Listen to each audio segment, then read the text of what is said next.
విద్యలు రెండు విధాలు, అపరావిద్య ఒకటి, పరావిద్య ఒకటి.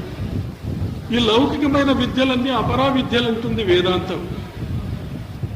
ఫిజిక్స్ అనండి, chemistry, zoology, botany, Geography, history, economics, political science, ఇవన్నీ అపరావిద్యలే. దీనికి అధిపతులు ఎవరు? న్యూటన్, గెలీలియో, ఐన్స్టీన్, మార్క్స్, వీళ్ళంతా దీనికి అధిపతులు. పరావిద్య ఒకటి ఉంది, అలౌకికమైనటువంటి విద్య ఇది. వేదములు, ఉపనిషత్తులు, ఖురాన్, బైబిల్